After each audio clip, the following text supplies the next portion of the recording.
All right, here we go. Another week here at the Stone Shield Show. I am your host, Stone Shields. Happy Monday to everybody out there. Plenty to discuss. On today's show, the Cincinnati Bengals, they played a game yesterday. The first half was bad. The second half was really good on offense, so we'll unpack that game. Plenty to talk about as it relates to that. Also, really just an incredible weekend in the National Football League all around. Plenty of games that we'll discuss here on the show today. Also, college football, another incredible weekend of college football. Ohio State, they roll. Alabama gets a victory again as they continue to navigate their way through this gauntlet. How about Curt Cignetti in Indiana pulling off an upset on the road at Autzen Stadium, a place in which not very many people win? Well, the Oregon Ducks fell at home to the Indiana Hoosiers, and I think it's time to start having that conversation that, hey, this Indiana team is better than they were last year. And this team is a real threat when it comes to the college football playoff. We'll unpack all of that. Plenty of games to discuss at the collegiate level and at the professional level, obviously, as well. Plenty of discussion as it relates to the Cincinnati Bengals. Should you be optimistic about this team going forward? Short week, obviously, Thursday Night Football. Quick turnaround for the Cincinnati Bengals team. Joe Flacco and that offense looked pretty good in the second half. Baseball playoffs, obviously, we're in the thick of that in the championship series now in both the AL and the NL. Game 1 of the ALCS last night.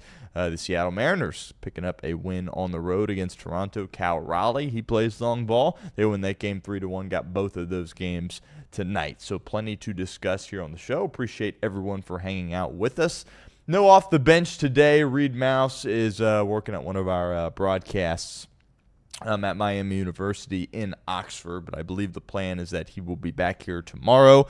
Typically, sometimes even when Reed or Trace can't be here, sometimes I'll just do 2 hours here with Off the Bench and then my show after that. But we kind of got this news pretty late last night, so no Off the Bench today. But that should be back tomorrow, and Reed Mouse should be back with you guys. I know he's certainly looking forward to that because he has a lot to say as it relates to the Cincinnati Bengals as well. But I do want to start today's show talking a little bit about Jim Kelly.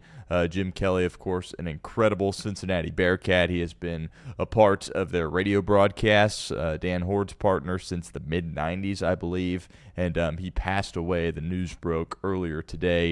It was well known that he was battling cancer, and now the news has come out that he has passed away, and I certainly want to pass our thoughts and prayers from all of us here at Chatterbox Sports to his family and to the UC football Bearcat football program as well. And look, I didn't meet Jim ever.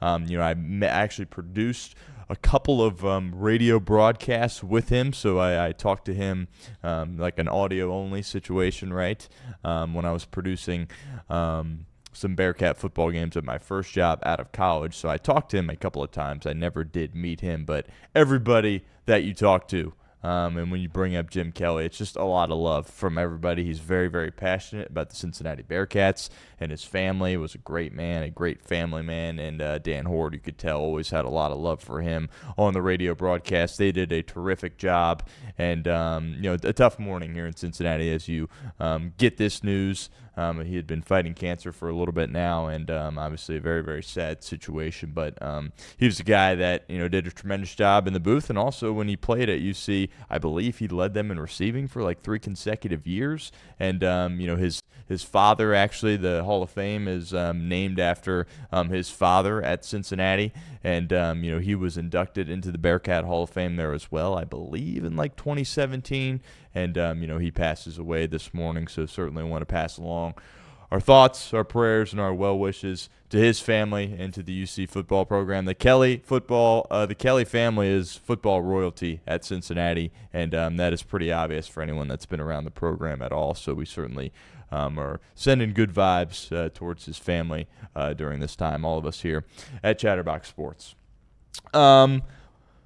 On a lighter note, the Bengals, of course, played a football game yesterday, and I think there's plenty of reason to be optimistic about some of the things that we saw on the football field for the Cincinnati Bengals. They lose the football game, obviously. That's 4 games in a row, and I don't think people that play players, coaches, I don't think they're in a spot where they can sit there and say, oh, there's a silver lining or there's moral victories. I don't think as a player or as a coach or as an executive they can afford to do that, because to them they lost their fourth straight game, and that is flat out unacceptable, and that simply can't happen.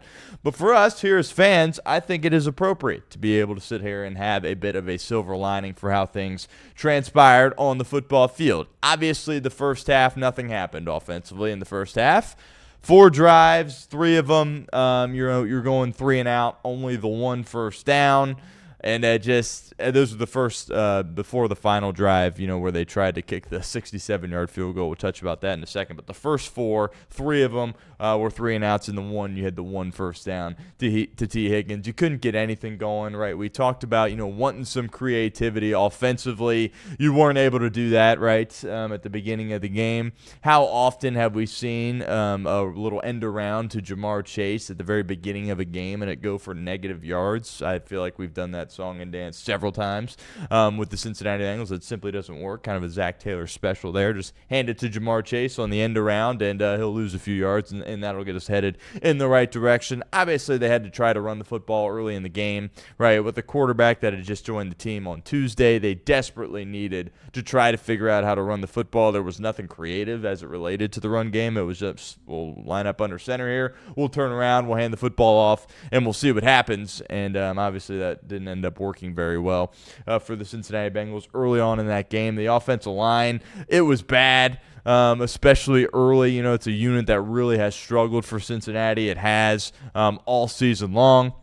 And Joe Flacco clearly didn't trust what he saw early in the game. I mean, they weren't holding up at all. And they got better. I would give them credit. As the game went on, they got better. But really, he got the ball, he was dropping back, and he was under siege, and there really wasn't much he could do there in that spot. So the offense, about as bad as you could get to begin the game. However, didn't turn the football over.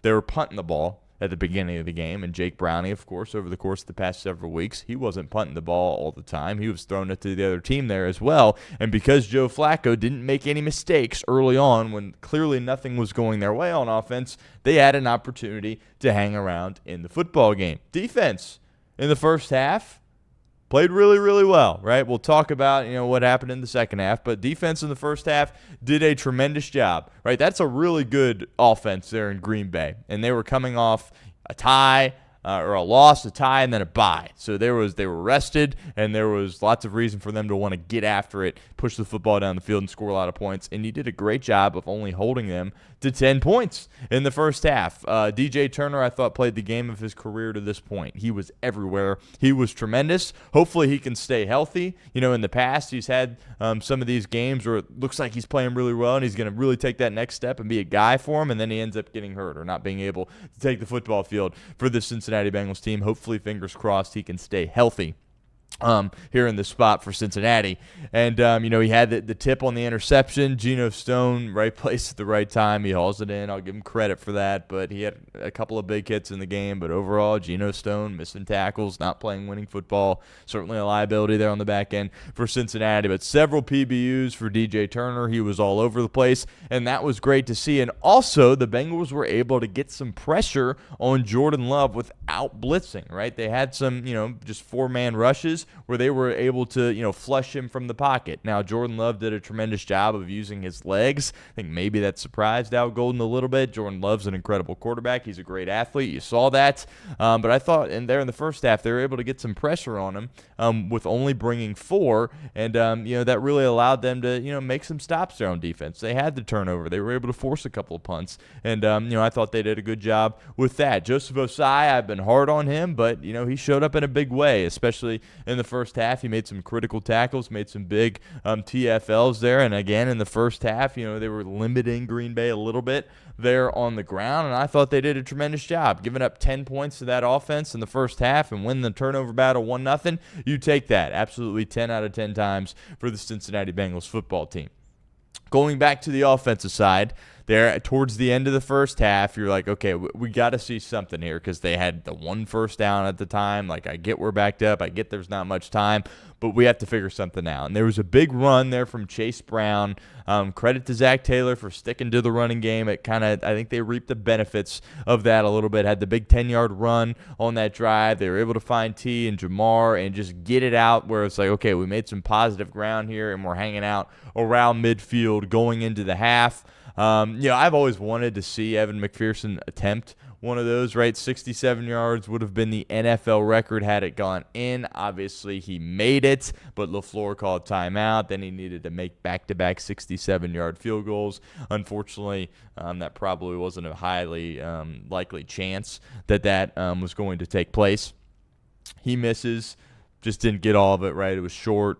Thankfully, it wasn't returned for a touchdown, right? And the Bengals go into half 10-0. By the way, I think that was the right call. Evan McPherson, clearly it was the right call. He made it the first time. And, that would have been a big momentum shift if you're able to hang 3 and then able to get the ball to start the second half. There was conversation about, do you do the Hail Mary or do you try to kick the longest field goal in NFL history? I thought Taylor made the right call. Unfortunate. LaFleur, nice job calling the timeout, and they're not able to get 3 points there. But just that drive, able to at least lead to a 67-yard field goal attempt, you kind of felt like, okay, like at least we saw something, right? Like they got a couple of first downs. They moved the ball a little bit, and they're getting the ball here to start the second half, and it's only a 10-0 ball game, right? That feels a heck of a lot better than 14-0, right? And obviously it feels a lot better than some of the scores you faced over the course of the past few weeks.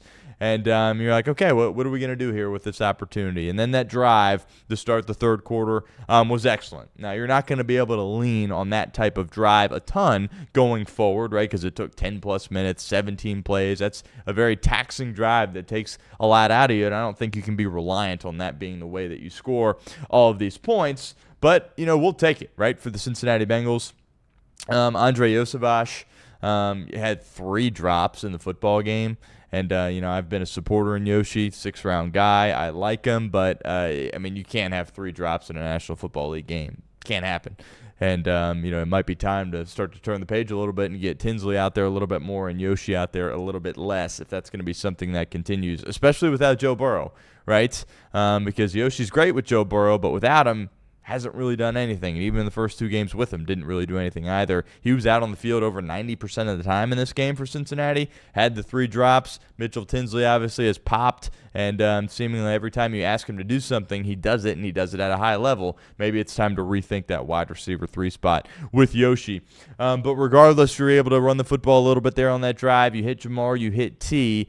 Then you find yourself in a goal-to-go situation inside the 1, and you false start. By the way, the Bengals played a really clean football game here. We detailed all the things that needed to go their way if they wanted to be competitive and win this game.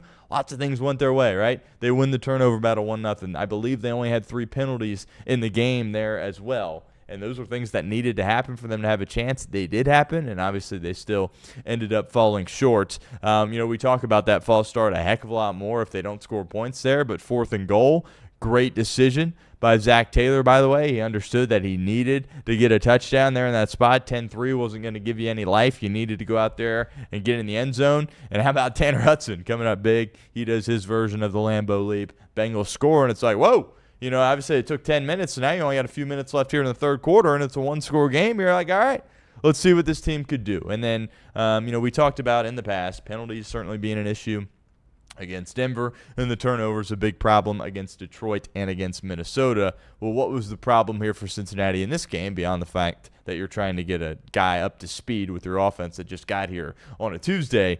Well, the biggest thing that was off for Cincinnati in this game is they didn't play complementary football, right? That's something that people talk about all the time when they're talking about football at all levels. And, the defense played great in the first half. The offense was non-existent. The offense played great in the second half. The defense couldn't get a stop and couldn't get off the field when they needed to. And ultimately, that's what cost them this football game. Credit to Matt LaFleur. They clearly made some more adjustments in the second half. I think Love was kind of holding on to the ball a little bit there in the first half. They dialed up some stuff. The quick passing game really showed itself there for Green Bay in the second half, and they couldn't get off the field.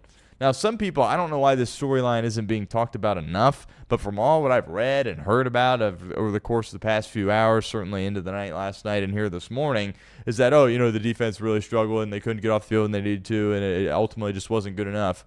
Let's not act like Trey Hendrickson was out there on the football field. This shouldn't be hard to realize why the defense struggled so much in the second half. Yeah, they have holes. Yeah, they need to be better overall, and we know that they have holes, but you take away the guy that was the runner-up for the Defensive Player of the Year and you remove him in the second half, it's going to be really bad, and that's what you saw here in this game. So my biggest concern, and obviously we all have a bunch of concerns going into this short week against Pittsburgh, but is 91 going to be able to play? Because if he can't play, that's a massive, massive deal for Cincinnati. And if you look at the down in which Green Bay was having a ton of success in the second half, it was third down. That's when Trey Hendrickson obviously shows up and he does what he does. But, yeah, they weren't able to pressure the quarterback there, get home in the second half, no Trey Hendrickson. And Jordan Love obviously made him pay in the process. And another storyline, of course, is that Logan Wilson was benched. Didn't play really in the second half, and they went with Barrett Carter, the rookie. And, I think Barrett Carter had shown some good things, but I want to be very clear, I think this is a mistake. I think Al Golden, to me, clearly, I feel good about this hire. If Zach Taylor can hang on to his job, which we'll see if he's able to do that, but if he can, Al Golden's going to be back, and that's going to be a good thing for the Cincinnati Bengals defense. I truly do believe that. But I don't understand, this thing with Logan Wilson here. I get it that he has lost a step. I get it he has seemingly aged quickly. I get it he's not the same player he was a couple of years ago. But when you put two rookies out there at linebacker, right, that's a big, big problem. Linebackers are they're all important, obviously, but linebackers a very important position on the defense, especially from a communication standpoint.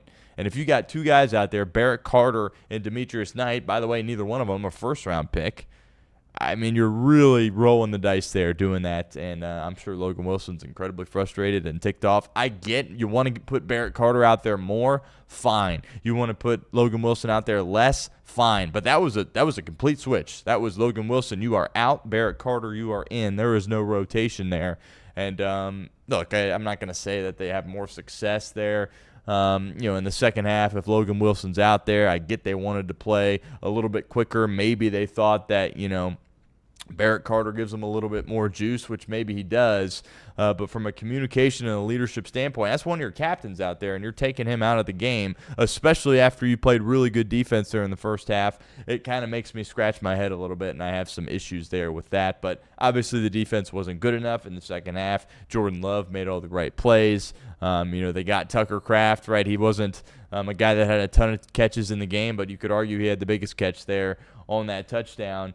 And, it was just kind of like, if they could have just got one stop, you feel like you have a chance there in the second half. They're not able to do it. But back to the offensive side, really impressive stuff offensively there, even after that point where it's like, it felt like Green Bay had kind of taken control of the game. You go back and respond. You execute on fourth down once again. And really impressed with what Joe Flacco was able to do. The fourth down play to Jamar, they were talking after the game where it was like that wasn't what was called. They kind of just freelanced that a little bit there on the side. They were able to get on the same page. Flacco threw a good enough ball, and that's just Jamar Chase being the best receiver in the National Football League, because that was absolutely unbelievable. And again, something I do want to mention there in that spot, look, I'm not the biggest analytic guy. Like, I'm a big eye test guy. I'm a big feel guy, which maybe that makes me a little bit too old school. But I do love going for two if you're down 14 and then you cut it to 8, because that really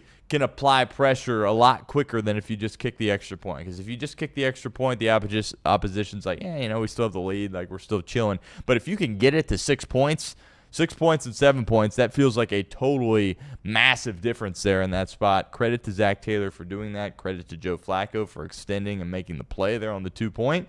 Then you're sitting there like, oh, here we go. We got an opportunity here in this game. And then, obviously you got Barrett Carter kind of makes a mistake there on that drive. Does Logan Wilson not make that mistake? I don't know. They kick a field goal, and that pretty much ices it there in that spot. And even after that, you saw some productivity there with Joe Flacco moving the ball. And, it's fourth down, 56-yard field goal. I mean, when the field goal went through, the game was probably over. Taylor makes the right call there in that fourth down spot, send out McPherson. He's unable to make it, and you're in victory formation there if you're the Green Bay Packers. Concerned with Evan McPherson? No, I wouldn't say that, right? Has he missed a kick that he should make all year? No. He had a big kick earlier in the game. He missed from 67 and 57. I'm not hitting the panic button there at all with Evan McPherson. It feels like he is back, and certainly better than he has been these past 2 years. But he also hasn't been in a ton of high-leverage, high-pressure situations. We'll see how he executes should those moments arise later in the year. So ultimately, complimentary football. It wasn't played well enough in the game for Cincinnati. No Trey Hendrickson. That injury hurt bad. As of we're sitting here live doing this show. Don't have an update on the status of his back. Those back injuries, they can linger. That obviously isn't good. And Gesicki had the pec and he was ruled out very quickly. So to me, that is not a good sign there at all for Mike Gesicki. But with no Joe Burrow, I mean, they haven't really found a way to get Gesicki involved with what they're trying to do offensively here over the course of the past few weeks. But those are the two injuries there for Cincinnati. And at the end of the day, we can sit here and try to spin it as positive as we want to. And I do believe, as we'll continue to touch on here, that's what we should be doing here in this spot. But you look at the numbers, and it's 79-9 in the first halves over the course of the past 4 weeks. Right, these losses 79-9. Obviously, it was 69-9 coming into this game against Green Bay. You lose 10-0, 79-9. That's just can't happen. That's downright disgusting, and it can't happen. And at the end of the day, we can sit there and feel good about, finally they were able to get a drive going there and attempt a 67-yard field goal. You did nothing on offense there in the first half. The only thing you did well was didn't turn the football over, and ultimately that's what allowed you to stay in the game. And ultimately, that's why you made the trade for Joe Flacco there in that spot. The drive there in the second half to start it after getting the ball. Good job by Taylor, by the way, deferring, getting the ball to start the second half. That was critical.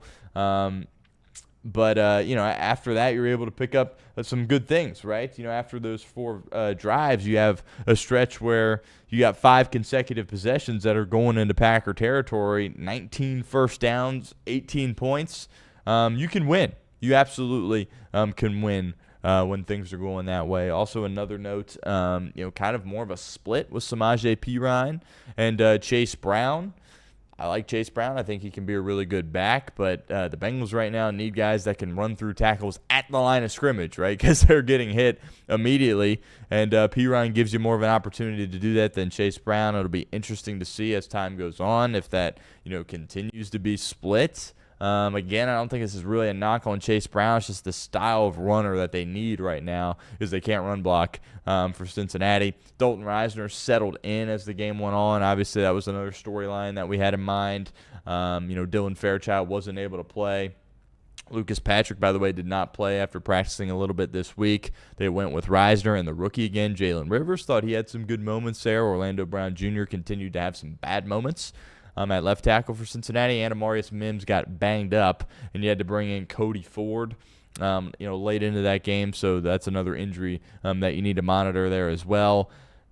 Amarius Mims, there was a couple of times there earlier in that game when both your tackles are supposed to be your guys are both getting beat, and you got a 40-year-old back there. That just absolutely cannot happen in the game for Cincinnati. So overall takeaways, I think there really is reason to be optimistic. And if you sit there and disagree with me, you're wrong. I get the frustration of losing 4 straight games. I get the expectation is not just to cover a 14.5-point spread and go in there and try to win. I totally get that, and I relate to that, and I agree with that. But going in there against what I believe, despite the record, is one of the best teams in the National Football League on the road at Lambeau, with a 40-year-old quarterback that just got there on a Tuesday, I don't think he really could have expected much more in this situation.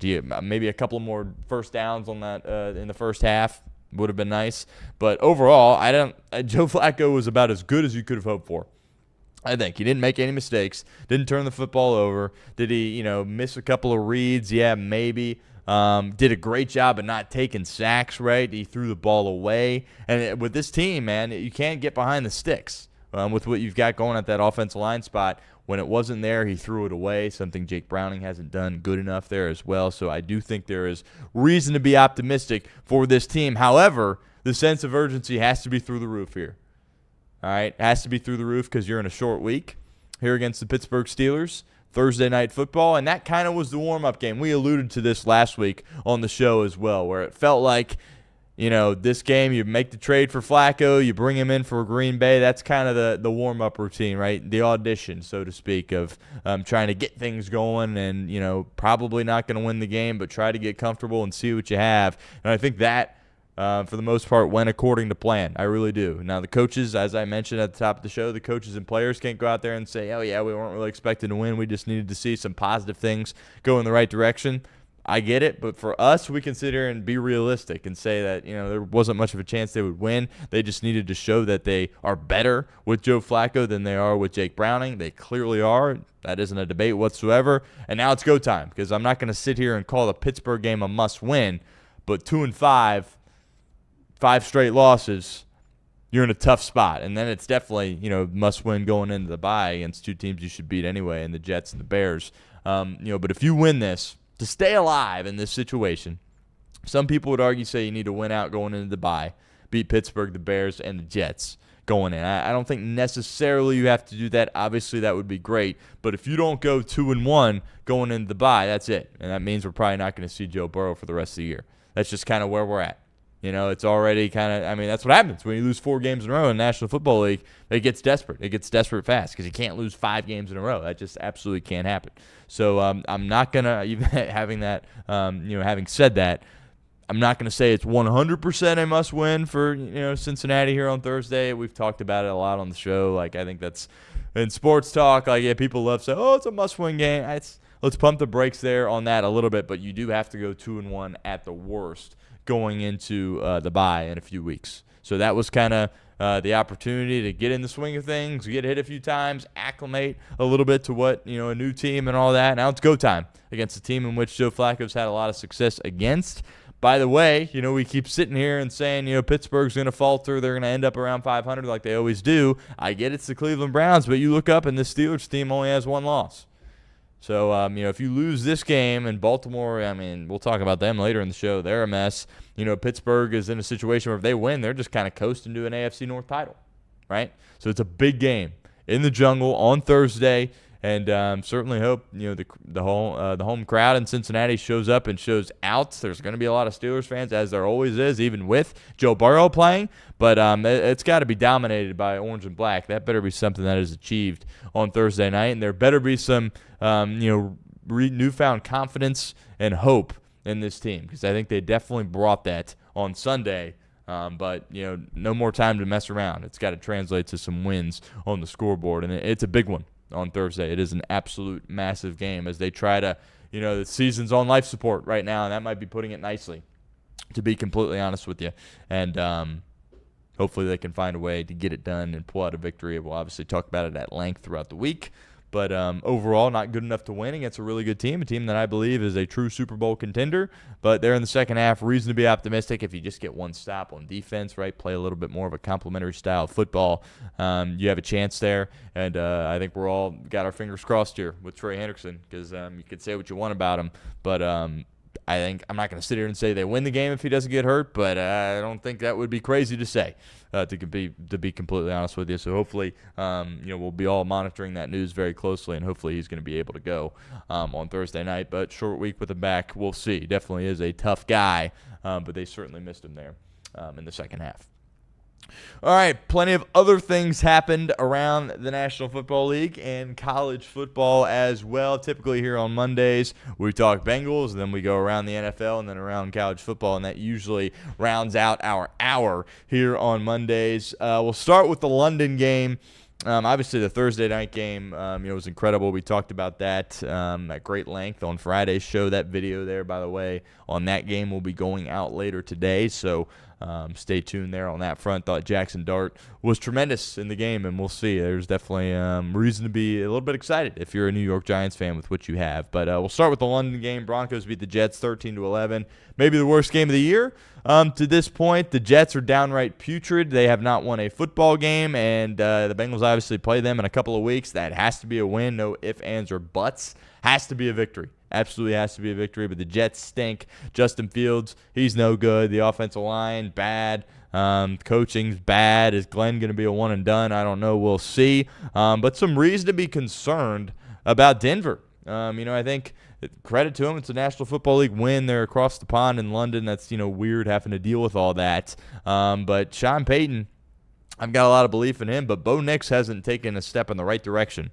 He's regressed. Fortunately for him in Denver, they found ways to still win some games despite his regression, but that's got to get cleaned up because Kansas City is certainly coming, and you could argue the Chargers are as well. We'll talk about those teams in a little bit. Raiders beat the Titans 20-10. Cam Ward, I thought he was going to be a guy that could come in and show those flashes right away. I think he'll still be okay. Obviously, he's going to have plenty of time to try to work out the kinks, but do you make a move with Callahan after you only have the one win? I mean, that's a Raiders team that's really bad, right? And it's only a 10-point game, but really that was not close. Tennessee, a complete mess right now, and the Jets and the Titans, two worst teams in the National Football League. And the Raiders, the 20 points, I keep saying it. Geno Smith, you had an opportunity to get Sam Darnold. He's balling. And Geno Smith continuing to have bad interceptions, and they're in a tough spot there. Pete Carroll, Chip Kelly, and those guys in Vegas, but they do pick up a win 20-10. The Steelers, as I mentioned, a victory against the Cleveland Browns. They win that football game 23-9. Gabriel, I mean, he dropped back to throw it 50-plus times in that game. I get you were behind. And you needed to throw the football, but you just have no chance, with a third-round guy making his second, I believe, start for Cleveland there in that spot against that defense. If you're going to make him drop back and do that with limited weaponry, you're going to get absolutely smoked, and that's kind of what happened in the game. Aaron Rodgers, I sat here on this show going into the year and said that he is going to elevate Pittsburgh to new heights because he can still play the quarterback position at a competent level. He looks good throwing a football. I get he's 40-plus years of age as well. He looks really, really good. Pittsburgh's always been a solid team, a great foundation, good coach. And they just, ever since Ben retired, they haven't gotten anything really out of the quarterback position. Aaron Rodgers is giving it to them. And if he can stay healthy, Pittsburgh's going to be an issue here. I'm not going to say they're going to mess around and win playoff games, anything like that. But if he can stay healthy, somebody's got to wake up in the North, whether it be Cincinnati or Baltimore, because they're going to continue to win games. And, people laughed when I said that about Aaron Rodgers. Oh, he's washed. He's just finishing up his career because he didn't want it to end how things ended in New York. He's playing at a high level, and you got to give him a lot of credit for that. And, let's be very clear. If that's a Kenny Pickett or a Mason Rudolph or whatever, this team doesn't have one loss. They have a lot more than that. Rodgers playing at the position at a really high level. That relationship and that bond and that chemistry with DK Metcalf is serious. And we'll see. Hopefully, if the Bengals can't pressure Aaron Rodgers at all on Thursday night, he's going to pick them apart. He's going to absolutely pick them apart. So hopefully the Bengals can apply some pressure, flush him out of the pocket a little bit, and force him to throw some footballs away, maybe take some sacks, some incompletions, right? Typically Rodgers not going to throw interceptions, but big game, man. Big game on Thursday, and I'm fired up about it. The Bengals, turned the page really quickly. You could already hear Zach Taylor already after the game where typically coaches are like, obviously we got to turn the page, but we're not going to get fired up and right into it. It was Pittsburgh week the second that game ended in Green Bay, and we'll see what team shows out. But Bengals-Steelers, primetime, Thursday Night Football, what more can you ask for, especially after some reason to be optimistic there with what the offense was able to do in the second half. They were Joe Flacco, Zach Taylor. They were asked if that's something I can carry over. We'll see. Again, Trey Anderson up in the air here at this point. Shamar Stewart, by the way, could perhaps come back, which would be huge. Haven't seen him throughout the entirety of this losing streak there as well. So he could perhaps provide a spark for Cincinnati. But Cleveland loses 23-9. Chargers-Dolphins, arguably the game of the 1 o'clock window there. Chargers come back and win that game.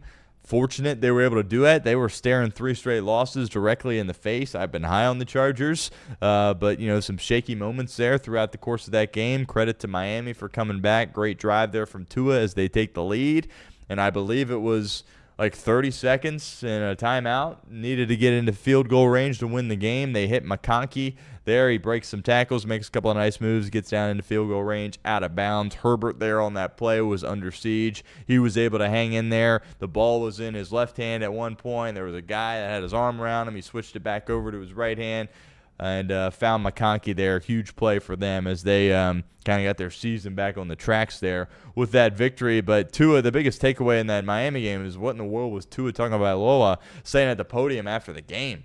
just airing out the dirty laundry, saying that they have these player-only meetings that guys aren't showing up for, and it's just, I think Tua in his heart, means well, but sometimes he takes the podium and he says things that he should not be saying, and he's done that, for most of his career here in Miami, to be honest with you.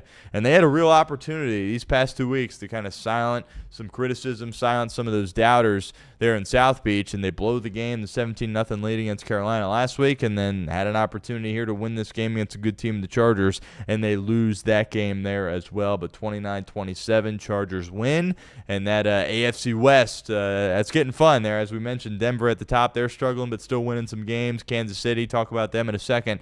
They're certainly coming, and they're in a spot where that West could be a really good division to keep an eye on. Patriots go to New Orleans and beat the Saints 25-19. Saints are one of the worst teams in the NFL, but I think Rattler deserves some credit. I mean, he's hanging in there, and he's doing the best he can in that spot with the lack of help around him. There's been conversation, are the Saints going to make the move to Shuck? Only a matter of time before that does eventually happen, but I think Rattler's playing solid. Nobody really giving him any credit, but the New England Patriots are the story here, and we said it on the show last week. After beating Buffalo, they feel like a playoff team. Drake May was unbelievable in this game. Again, you got to pump the brakes a little bit because it is the Saints. I understand that, but he was really, really good in this game. 3 touchdowns, the balls down the football field, the arm strength, the athleticism, the leadership. He's checking a lot of boxes. You knew Vrabel was going to come in and turn this organization around immediately. He is doing just that. And the Patriots improve now, I believe, to 2 games over 500. They have a very favorable schedule ahead of them, and they seem like a playoff team. Lots of reason to have belief in Drake May. You had all the rookie quarterbacks, last year.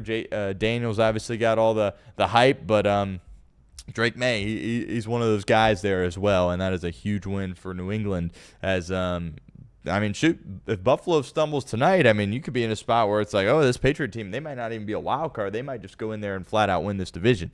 So that's a really good football team. They play good defense. The organization feels like they have a stability about them, again, that they had seemingly lost last year under Gerard Mayo.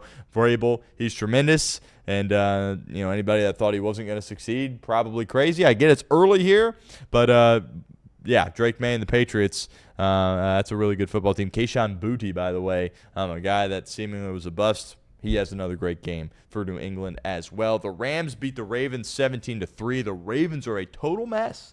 It is hard to believe. They even got Kyle Hamilton back in this game. I think they took some steps in the right direction defensively, but 3 points. Cooper Rush gets benched. They go to Huntley, which, by the way, I would have went with Huntley over Rush to begin with. I'm a firm believer that the backup quarterback needs to somewhat resemble the starting quarterback. And Huntley, of course, has those legs. He can escape. He can run. He can throw on the move. Similar things that Lamar Jackson, of course, has. Nobody is Lamar Jackson. I totally get that. But I tell you who's the furthest thing from Lamar Jackson. That is Cooper Rush. And he has been downright awful as a starter here in Baltimore. And, the defense, I guess, is a little bit better. Maybe the Rams aren't as good as we thought, by the way. I thought the Rams were one of the best teams in pro football. Puka Nacua gets hurt. They might be without him for a couple of weeks. Only score 17 points there. Stafford under 200 yards throwing the football. So it's a win for, L.A. on the road. I get it, flying across the country, playing the 1 o'clock time slot. It's never easy for a West Coast team. But maybe the Rams aren't as good as we thought, but the Ravens are a complete mess, a literal complete mess. And you could sit here and make the argument that they're just as bad as Cleveland, which is really, really hard to kind of wrap your head around there. But obviously when Lamar comes back, that's going to look totally different. He'll find ways to put them on his back and win some games.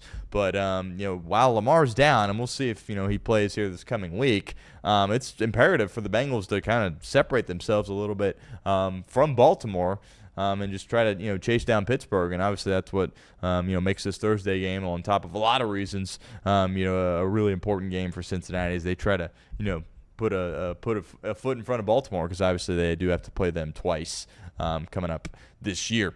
Colts beat the Cardinals 31-27. That was a solid game there as well. Another victory for the Indianapolis Colts. Had them, I believe, at the 5 spot in my power rankings. They're not going to be doing much movement there. I guess the Cardinals are the backup quarterback, but 31 points there at home.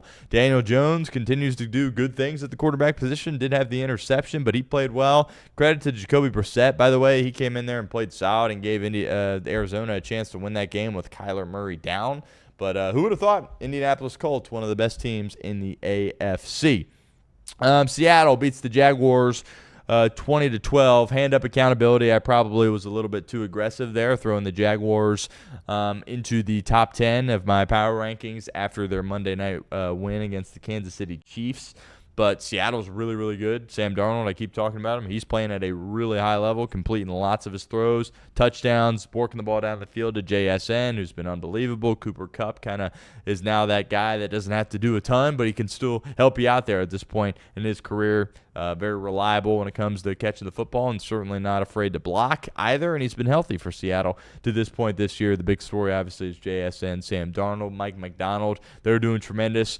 I've got Seattle as my fantasy defense. I roll them out there every week, despite regardless of who they're playing, and they fly around and they make plays too. So, Schneider has done a tremendous job drafting on the defensive side of the ball. They continuously have these young guys that come in and are ready to play right away, and that's a really good defense there with Seattle. Jacksonville just makes too many mistakes at this stage of the game. They drop the ball too much. Procedural stuff is still an issue.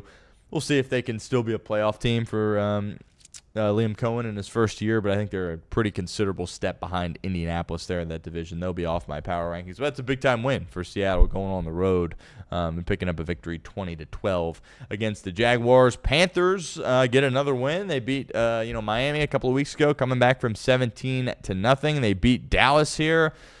It's amazing because Dallas is such a bad team, but Dak Prescott is just making them relevant here. It kind of reminds you of the Bengals last year with Burrow in some ways. I mean, they can't run the football. They can't stop the run. Rico Dowdle went absolutely off again for Carolina. They can't stop the pass. They've got just holes all over the place for Dallas, but Dak Prescott's playing at an MVP level. Missed a couple. He wasn't perfect in the game, but he was really, really good against Carolina. And that's a bad defeat there for Dallas. Says that's just a game that they need to win. But that defense is putrid. They can't run the ball on offense. They are just a Dak Prescott show.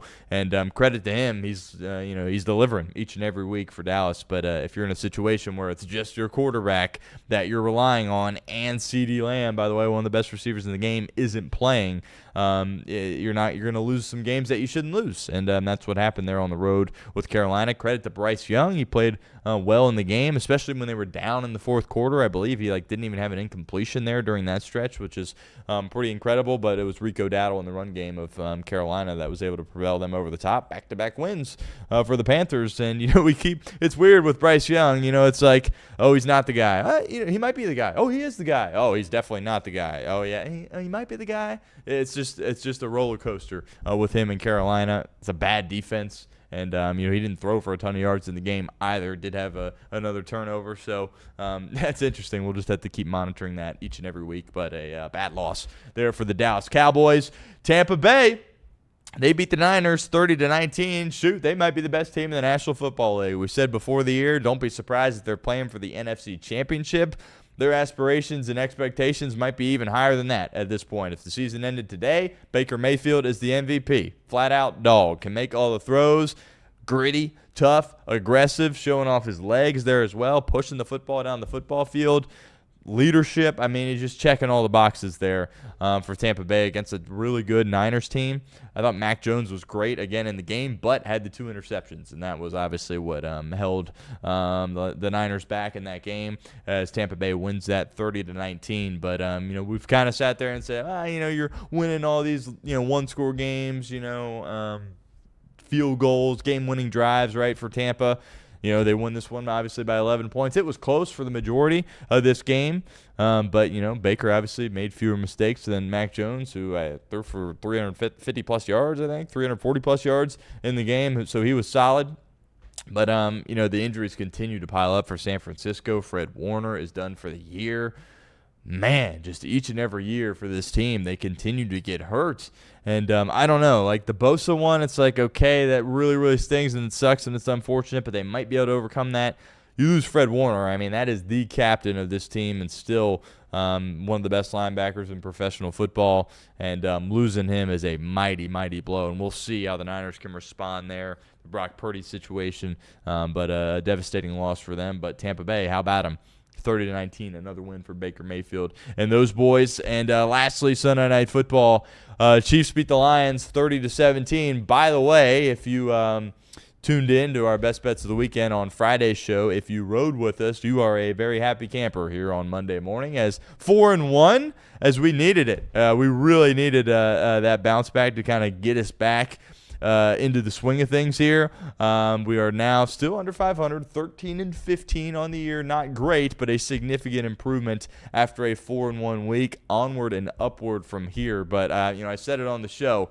Anytime you're in a spot where 90% of the public money is on one team, you go the other way, and you don't even think twice about it. That was our rationale for this game. 90% of the public was on Kansas City plus 2.5, and obviously Vegas reeled in on that one, and hope you reap the benefits there with us.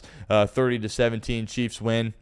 And once the game started, you're like, this is why. Right? Vegas knows what they're doing here. Patrick Mahomes gets the news right before the game. He's going to be without one of his starting tackles, so you're like, that's not great. But those DBs, man, for Detroit, the corners aren't good, and the safeties are, but they were really, really banged up. Kirby and Brian Branch, who, by the way, got in a fight after the game. Not exactly sure what that was about. Just looked like being a sore loser there, to be completely honest with you. But that's kind of also why you see the Bengals make that trade, right? The Lions are a really good team. I just had them at number 1 in my power rankings. Obviously, they're not going to be number 1 anymore this week.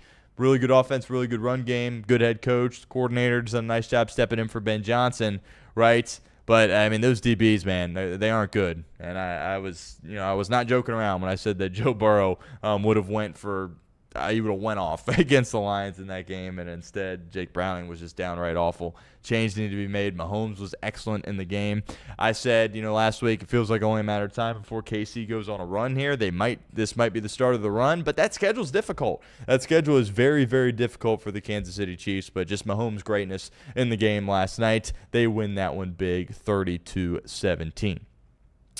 Also, another phenomenal weekend of college football. By the way, this coming weekend is another phenomenal weekend of college football. I get the NFL rules, but there's been some spots last year and some spots again this year where you sit there after the weekend and go, college football was better this weekend than the NFL, and I think that's exactly how I feel after this weekend as well. We'll start with the number 1 team in the country, the Ohio State Buckeyes, 34-16 against Illinois.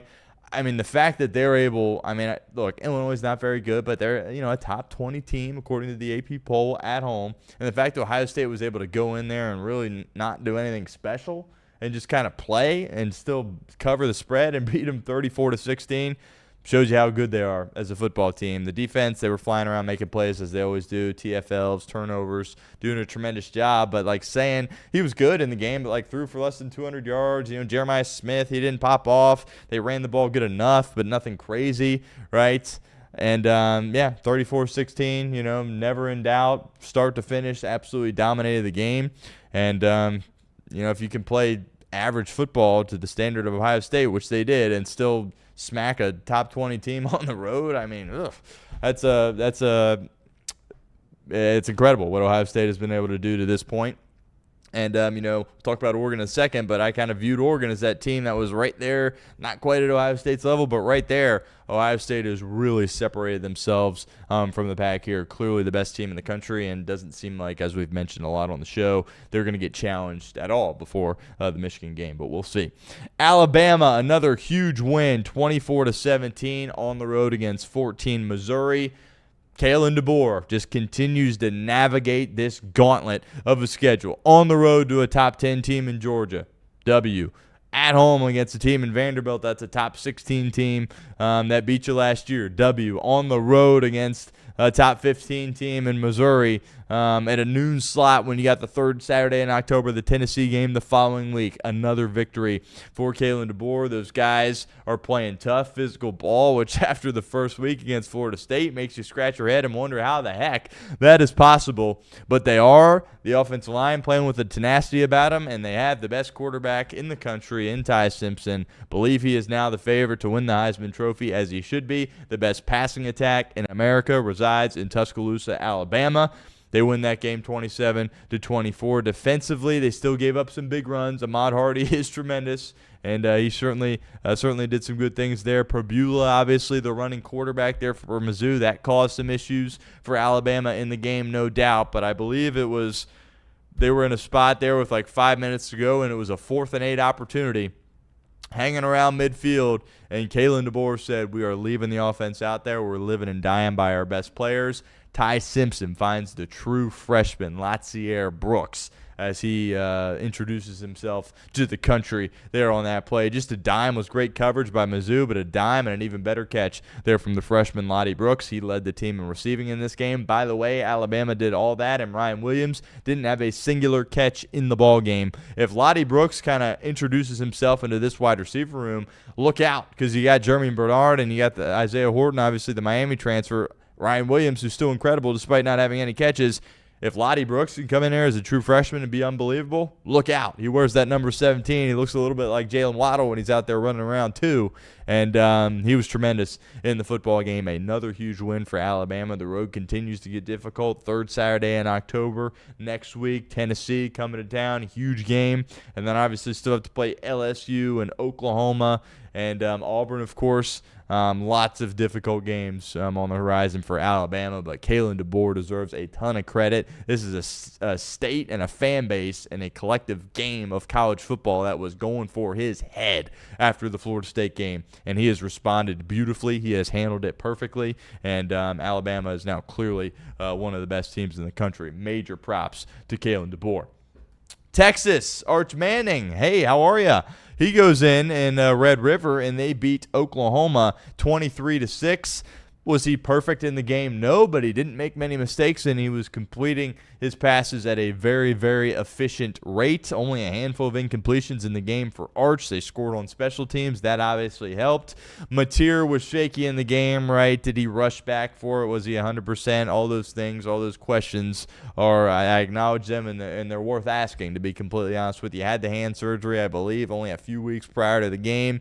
Threw 3 interceptions. He wasn't very good. Arch clearly the better quarterback. But, Texas, I think these are, the second best and third best defense in the country. I think in a lot of ways they showed that in this game. But Arch, he made all the right plays there, and that's obviously his biggest win as the quarterback at Texas. And now you're like, okay, what do we have here in the Longhorns? Can they perhaps go on a run? Obviously, they need to run the table in order to get in. I don't know if they can do that. They have some very difficult games here.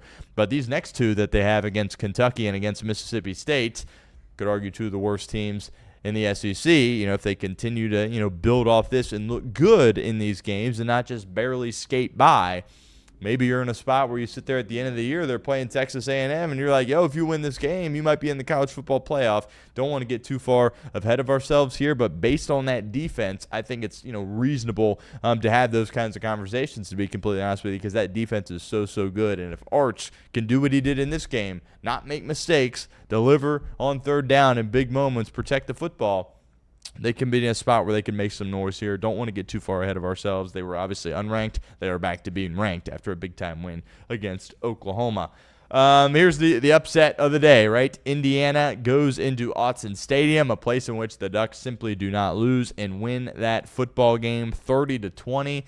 Can make the argument it was not even that close, to be honest with you. They dictated every aspect of that football game. Mendoza threw it well enough. They ran the football. They were more tough. They were more physical. They were able to turn over the Oregon team. They looked more prepared. The environment did not faze them whatsoever. They had the better head coach in the game. Cignetti was incredible.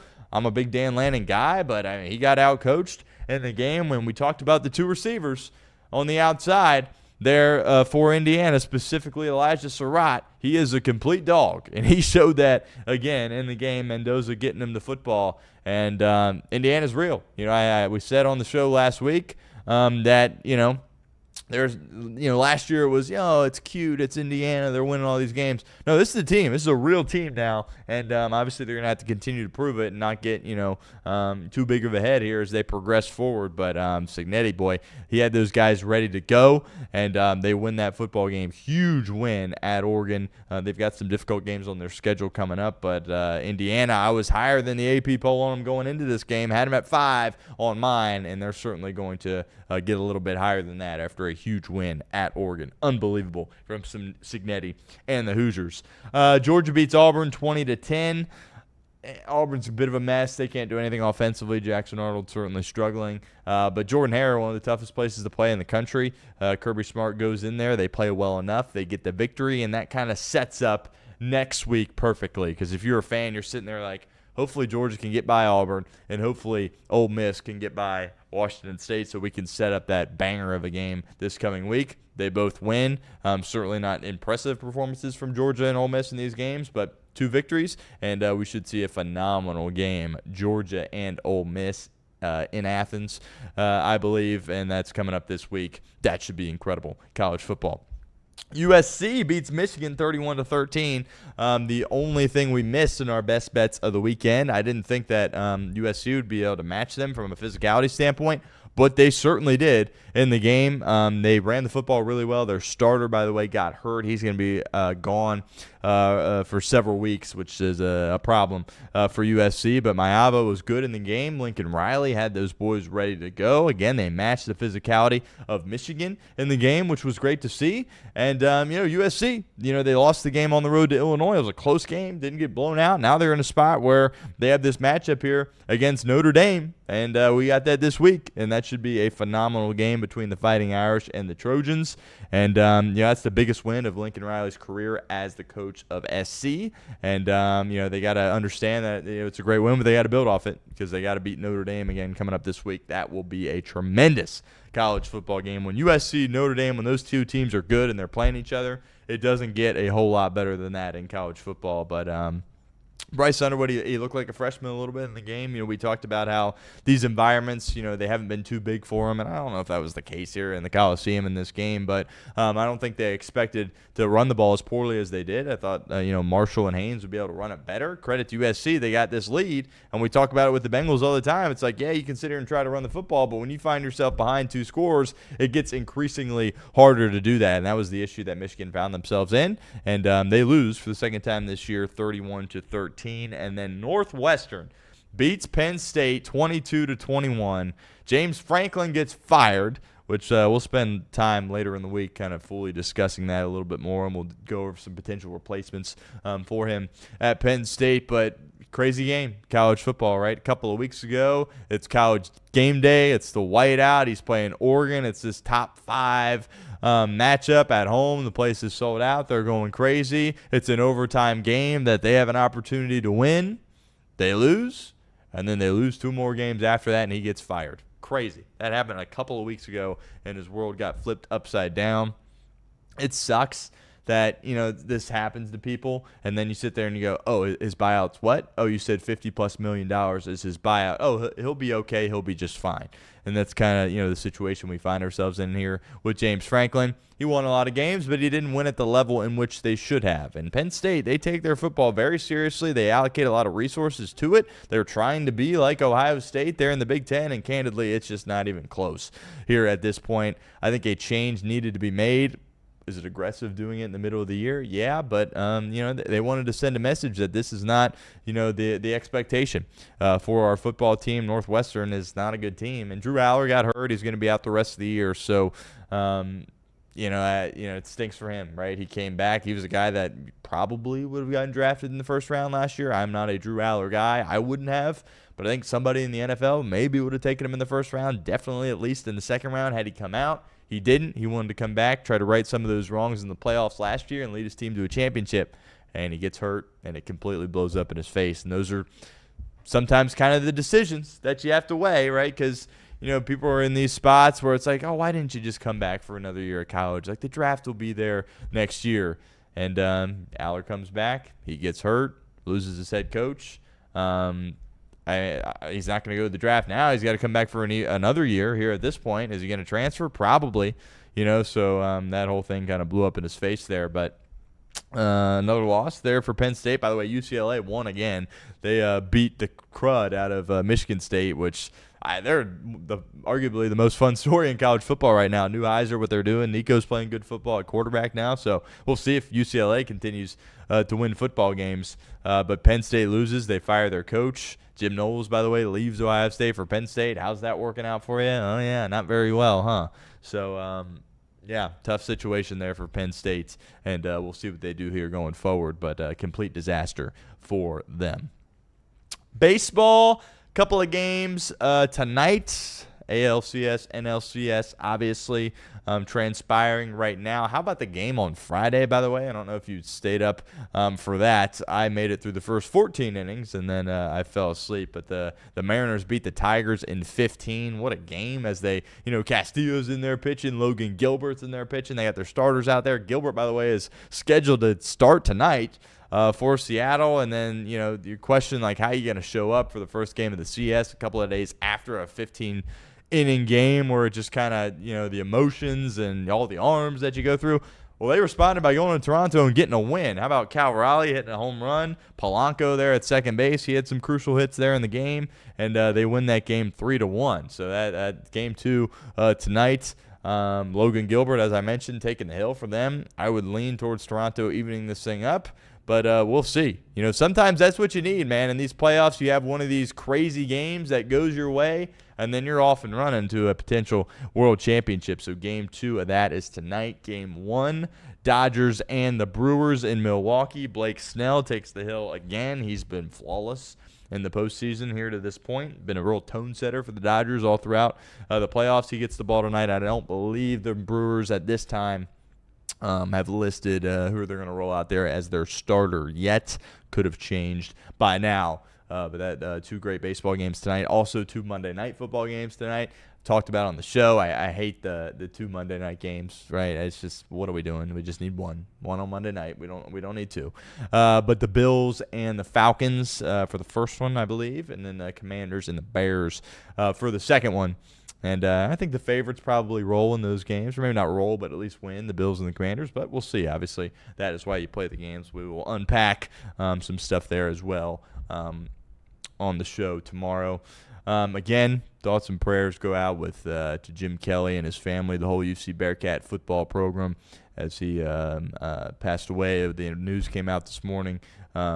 He's been battling cancer for quite some time now, and he passes away this morning. Tremendous guy. Talked to him a few times while I was producing there at the radio station. Didn't know him personally by any stretch, but everybody that does or that had a relationship with him closely, nothing but great things to say about him. Family guy. He loved his UC Bearcats, loved UC football, and was just a tremendous light here, and he certainly will be missed. And sending good vibes towards his family and the Bearcat football program as well. UC, by the way, gets a win against UCF. Kind of an ugly game, but they win the game. And, they go on the road to Stillwater and then come back home against Baylor after that. And I think certainly they will honor Jim Kelly as they should, and they'll do a tremendous job at that there, I'm sure, at Nippert Stadium. But, again, everybody here at Chatterbox Sports, thoughts and prayers go out to the family of Jim Kelly and the UC football program there as well. That will do it for this Monday edition of the show. Again, no off the bench today. That should be back tomorrow. Reed Mouse should be back for that. And, we'll have plenty to talk about, and he'll certainly have lots more thoughts on the Cincinnati Bengals there as well. If you missed any part of the show, that is okay, because the podcast will be out later today wherever you get your podcasts. You can check up on our show in podcast form. Also some clips out there on YouTube as well. Give me a follow on social media at StoneShields_. Give the show a follow as well at the Stone Shields. Appreciate everybody for hanging out with us here this morning, and we'll talk to you tomorrow here on the Stone Shields Show. Take care, everybody.